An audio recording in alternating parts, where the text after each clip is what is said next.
ఏంటి breakup? Yes, breakup. లావయ్యానని breakup చెప్తున్నావా? Be practical Priya. నా ఫ్రెండ్స్ అంతా నిన్ను చూసి నవ్వుతున్నారు. అప్పుడు బాలని కదా చెప్పు తీసుకొని కొట్టాలి. అలా ఎంతమందిని కొట్టాలి? నువ్వు ర్యాష్ గా బైక్ డ్రైవ్ చేయడం వల్లే కదా నా కాలు ఫ్రాక్చర్ అయ్యి నేను లావయ్యాను. నేను ఎప్పుడైనా పాయింట్ అవుట్ చేశానా? అది నీ మైండ్ సెట్, ఇది నా మైండ్ సెట్. అయితే మీ బావగారికి నాన్నగారికి కాల్ చేసి ఇస్తావు. బ్రేకప్ అయిందని చెప్తావా? కాదు, వాళ్ళ బ్రేకప్ ఎప్పుడో కనుక్కుంటా. పిచ్చా నీకు?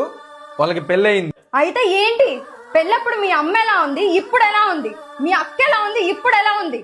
వాళ్ళతో మీ నాన్నగారు బావగారు ఉండట్లేదా? వాళ్ళు అడ్జస్ట్ అయి ఉంటున్నారు. దీన్ని అసలైన క్యారెక్టర్ అన్నమాట.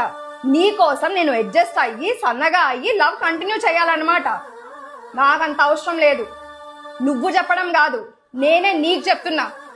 బ్రేకప్. ప్రాక్టికల్ గా కలిసి ఉండటం కుదరనప్పుడు విడిపోవటం బెటర్ కదా. Practical practical practical. మనిషి అనేవాడు ప్రాక్టికల్ గా బ్రతకడం కుదరదని ప్రాక్టికల్ గా గుర్తు